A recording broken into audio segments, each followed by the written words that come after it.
This is the Critical Conversations podcast, a KPOV special project developed to feature unique perspectives and the courage it takes to go there, challenge mundane thought, and question the norm. Our guest today is Sally Griffin. She is a happily retired resident in Redmond, Oregon. Before retiring, Sally was a teacher and a counselor and an AVID avid curriculum specialist for California State, Region 10. She has 5 California teaching credentials, including history, social studies, elementary education, offices services, and related technologies and counseling. Wait, there's more. Sally has her AA in business, a BA in history from California State University, San Bernardino, and an MA in economics and entrepreneurship from the University of Delaware. Sally has no trouble speaking for herself. To me, that's a sign of being genuine and authentic. Sally's going to hit the high points and reveal what makes up part of your inside story and why you care so deeply about education. I had a little faux pas there. We're going to talk about Sally's inside story a little bit. So, Sally, tell us a little bit about yourself.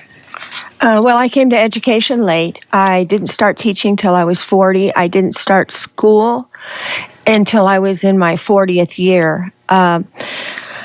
I had been an entrepreneur. I was with the partners, started a lunch business for the U.S. Forest Service, the California Department of Forestry, the BLM, all sorts of assorted groups. We did that for 15 years. At one time, we were the largest supplier of emergency lunches in the United States. One year, we did 71,000 lunches. One time, 7,000 in one day. We also took the money from that, and we bought a liquor store. And I have to tell you that owning a liquor store was probably one of the greatest probably is the greatest training I ever had for being a school teacher. I love the kids. I admired my colleagues. I think that I probably don't belong teaching elementary. I love the high school kids. They're just at that wonderful age. But I have some concerns. I think being in Oregon, I love Oregon, been here for almost 20 years. I'm concerned because I don't know where Oregon's going to get its future teachers. I think that's a United States problem completely around the country, but especially in the math and sciences. It's not appropriate for a librarian, say, to teach calculus. Just because a teacher has a teaching credential, they always need to be an expert in their field.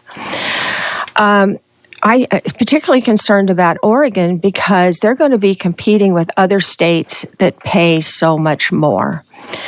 I was not able to look up Redmond's pay scale, but Redmond tops out, the town of Selwood tops out at 15 years with a master's plus 45 at $87,000 a year.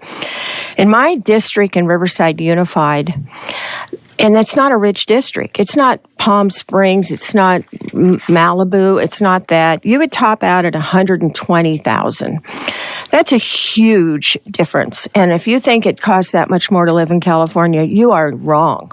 I know that because I've lived there for a lot of years and still have property there. I don't know where you're going to get science and math teachers. My daughter did her math degree. Am I okay? Yeah. Oh, yeah, absolutely. Okay. She got her math degree. She did her student teaching. She had wonderful reviews, and it came to getting a job, and she was doing accounting work. And she says, Mom, I can't afford to take a $50,000 cut in wage. And that is in California, where the pay scale is that much higher to start. I don't know what we're going to do in Oregon. And our kids deserve the best. They deserve experts in their field. They're going to hopefully go on to university or community college, and any kind of job they want, they're going to need math in today's world. We have to be competitive with the world. One of the things, world competitiveness. I was in China in Beijing when they were doing the national test so kids can go to college. Those people there, they put their kids up in hotels for 3 and 4 weeks sometimes so they can study as a group to be competitive and to get into their schools as well as ours. The other thing I'm considered difficulty about is the added difficulty for boys in our schools. We have to realize that boys are physically different than girls and they learn at a different rate. And to start boys at 5 years old into kindergarten is just not appropriate. Girls and school is set up for girls. We have done so well once we are allowed to perform. Let's face it, initially white upper class males were the only people that went to colleges. Now that's turned completely around and women are the dominant in schools. And we have known this for 30 years. We have known that now all the medical schools, all of the graduate schools are heavily female. And our boys are being left behind, and part of it's because we're starting them too early. They get frustrated, they have more energy, they're highly judged to be ADHD, and it's just because they don't sit still yet. Their brains aren't grown enough to do that. And we need to understand that. I believe Sweden starts all of its kids at 7. My own grandsons, I told my son to start them later, and he did, and worked out very well.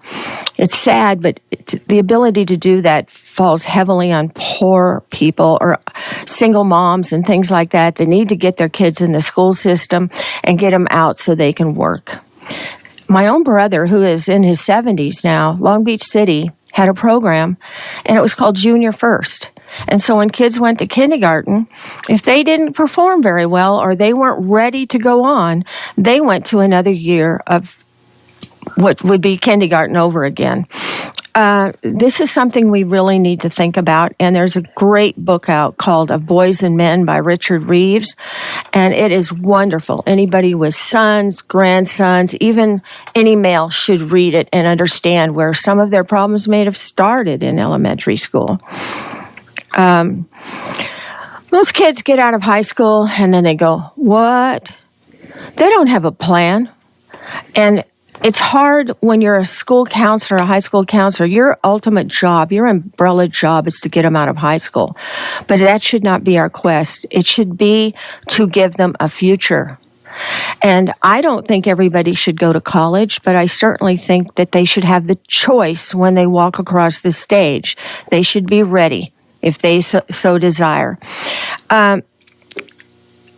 Most people start jobs out of high school because they know somebody who is in a field and gets them a job, or dad has a business and gets them a job.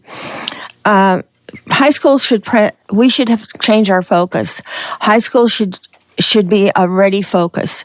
Do you want to be an auto mechanic? That's great. Let's be an auto mechanic, but let's get you to the right school. Let's not send you to a for-profit college. Let's send you to one of the community colleges that focus on those sort of things. And there are plenty of them, and they're good, and they're cheap. And the trade unions. The electrical, my dad was a union electrician. My husband was a union sheet metal worker. Sure, you have to go to school 2 nights a week for 4 years or 5 years. And that's daunting to some young men and women, but it shouldn't be. It's not that hard. If you're going to be a sheet metal worker, I know my husband had to go through trig.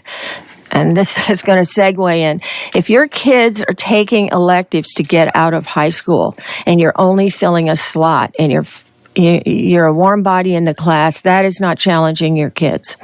You need to put them in an additional math class, an additional science class, an additional language arts class, foreign language, something. They don't have to take, ceramics 4. They need to take something that will help them in the future. And if you don't demand that, you will not get it. Sometimes it's a big secret that counselors put kids in college classes and high school classes to keep that teacher in a job. That's not our job. Our job as educators is to benefit the kids. I had a wonderful principal. Every question, when you came to her, she said, what's best for the kids? And, they found places for those other teachers to go. I think one of the problems with voc ed is the pay scale again. And it's going to be even worse in Oregon. Why would you go and get a teaching credential to teach auto shop at a high school when you can make twice the money being an auto mechanic? Nursing is the same way. They're having a horrid time getting nursing teachers because they can make so much more money as a nurse. what's the other things? Welding, things like that. It's constantly that you're finding the teachers to teach these vocational classes is becoming a huge chore. Additionally, as cars evolve and become more and more sophisticated, those kids are going to have computer skills. There's another class you could put them in, another elective, but make it computer.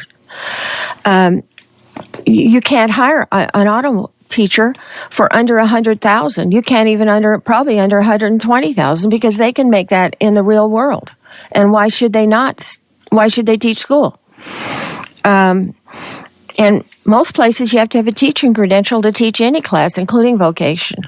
So that's one of my credentials is in vocational ed.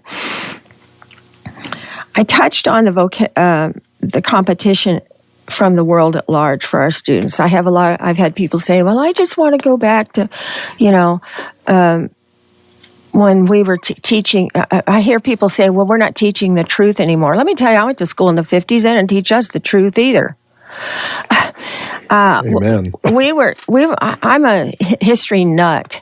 And when I was in school, they didn't mention that China and Russia were on our side in World War II. They told us that Pilgrims fed the Indians. Excuse me, it was the other way around. They didn't talk about the atrocities we put upon the Native American population. And some people in this country want to go back. I say we always teach kids the truth. The truth works. The truth works every single day. And if you're afraid of the truth, you shouldn't have children. I'm that blunt. Option for you, I think one of the things I would suggest is to pay attention to your students' school by communicating with their teachers. And I don't just mean go to the once-a-year teacher conferences. I mean communicate with them. In today's world, there's no reason you shouldn't. I also say you should sit a day or more in classes with your student. There's nothing against, they cannot keep you from it. You have to call and make arrangements, but you can sit all the way through your students.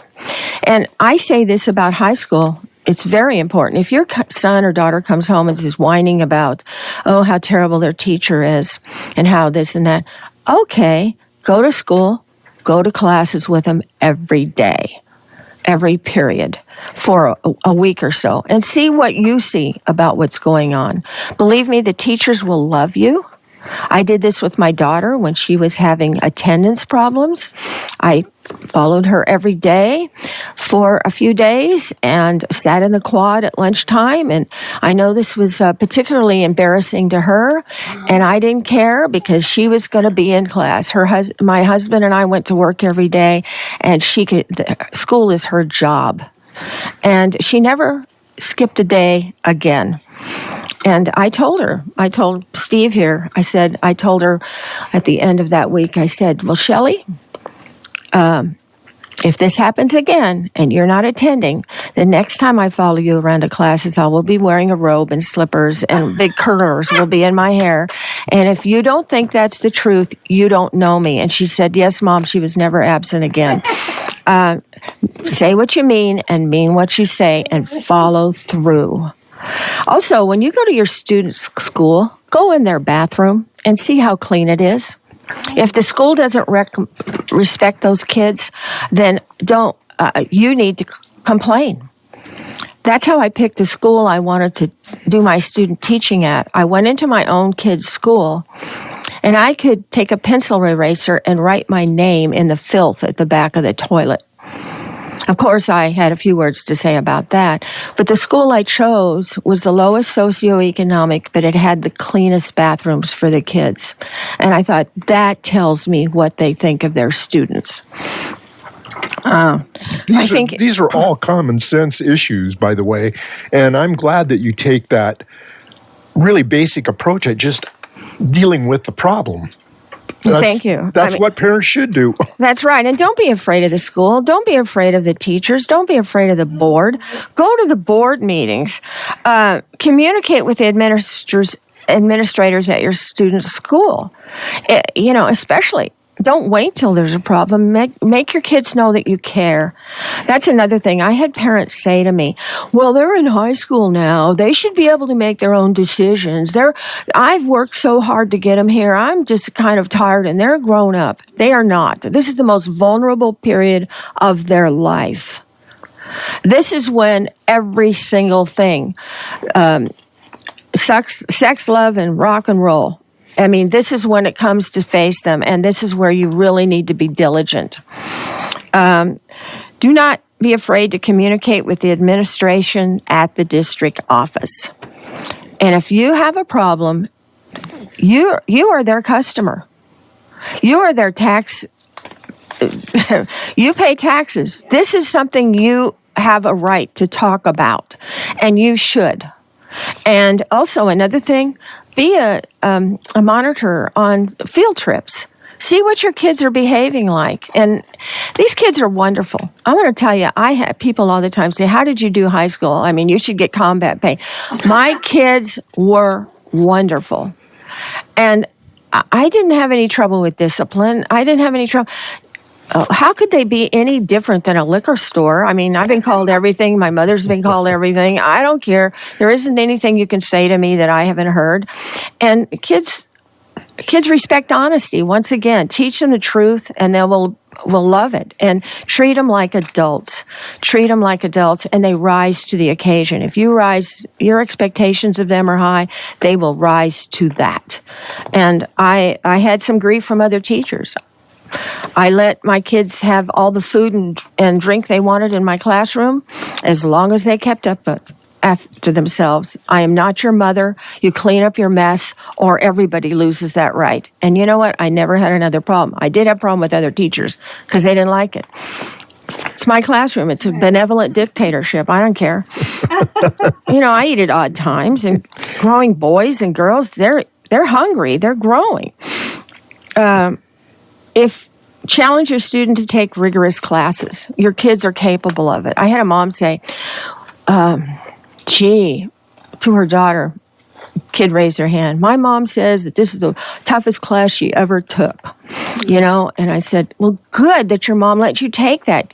You could be smarter than your mom. You probably aren't. I'm the best darn accounting teacher ever. I wasn't, but that, then you got to sell yourself, and you got to sell the kids. Don't tell them that it's terrible and math is awful and everything, and they have math phobia. They'll pass their driver's license test in a heartbeat. They just need to spend more time. If you're not good at math, you're not good at math. You just spend the hours. It's not that hard. And, the greatest generation went into World War II with an 8th grade education. They came out and they went to college, and they were hugely successful from 8th grade, skipping high school, going to Normandy Beach. College was easy compared to that. You have to remember that George Armstrong Custer graduated from West Point, one of the finest military academies in the world, and an Indian who could not read or write beat the socks off him. And that's how you have to look at this world. College isn't a measure of intelligence if you want your kids to go. It's a measure of perseverance. It's doing what you have to do when you have to do it, whether you like it or not. And you have to verify what you say. That's another thing, critical thinking. I read where Texas isn't allowing to teach critical thinking to their kids. What the heck do you want them to do? Just take what some petty dictator says as gospel? I'm sorry. They need to learn. They need to validate what they believe. They need to the good thing about college, you can't say anything without a foundation for it. You better footnote, you better have resources. And that critical thinking is really, really important for success in this life, because there's plenty of people out there that want to take your kids' money and your money, and they are ready to do it, and they will sound very good. I thought the worst thieves we ever had that came in the liquor store were guys in 3-piece suits. Well, I have to say, Sally, and because we meet with another group on Monday mornings that I refer to as the Elders of Redmond, and Sally has partook of that meeting on a number of occasions, and it's always a pleasure to hear her speak because she just gets right straight to the point. And I think that that's probably one of the aspects of education that is, we all are a little bit timid. And I think in looking at school board members, you actually need to know who your school board members are. Yeah. From a standpoint of communication and connection to your children. And, I learned a lot at the last meeting. I didn't realize that the superintendent was basically a buffer between the school board and the teachers and the rest of the administration. And when you really look at things in that regard, it gives you a much clearer picture of what school board members do. I'd like to say another thing that hint. Help your kids grow up financially. When you sit down to write, I know people don't write checks now, but you sit with a computer to pay your bills or whatever, let them see the electric bill. Let them see. Many parents won't do that because they're afraid, they're embarrassed because they have to put off paying the electric bill this month so they can buy groceries. This is a lesson your kids need because when they walk off the stage with their diploma, we want them to think about what they want in this life and how they're going to afford it. And if they have no clue what it costs to keep a household going, how do you expect them to make reasonable decisions? You can't. And I had lessons where I had kids buy houses at different interest rates and cars, and it opened their eyes. They'd go home and tell their mom, do you know how much you're really paying for that house? You're paying 3 times for that house at 8% interest. And those are things we need to share with our kids, and we're embarrassed to do it, and we should not do that. They're ready to hear that. Sally, time goes by so absolutely rapidly, and especially when it's this packed with information. What would be kind of a 1-minute wrap-up of what you would ask parents to do? I would ask them to participate at all levels. I think that people tend to lose their energy at the high school level, and that's where I taught. And I understand, and sometimes I had very poor kids quite often, and their parents were working 2 or 3 jobs. They called me at home. I would meet with them on a Saturday or a Sunday. And I also think honor teachers. I worked in private industry for the first 25 years of my life. And I want to tell you, I never saw any harder working group of people than I did teachers. And they pay more taxes than I did. It's just amazing how in the administration, everybody will always say, oh, the administration downtown is way heavy. I saw one lady literally kill herself. She worked herself to death. And I had 40 schools on my caseload. I had 7 districts. I had people at these districts, they work so hard. I got to tell you, I was super impressed, and I employed a lot of people. And of course, you get the odd person, but you get bad plumbers, you get bad electricians, you get bad radio people. Such is life. It's such is life, but they're rare. Yeah. They're rare, and we always note the ones that are bad, and that's another ring. If you have a problem with one, you need to go to the school. You need to go to the administration at your school level first, and then work your way up. If it's not satisfied with the answer, and don't just get your kid out of a class because he's whining. My mother was so wise. She said, "You won't like all your employers, and you won't like all your teachers. Learn to live with it." Sally, those are absolutely wise words, and I think it only gives us a glimpse into your inside story and your level of education. Thank you, Sally. You're welcome. We hope to have you back sometime. Thank you. You've been listening to a KPOV Critical Conversation. To hear more engaging interviews on important topics, please visit kpov.org/criticalconversations.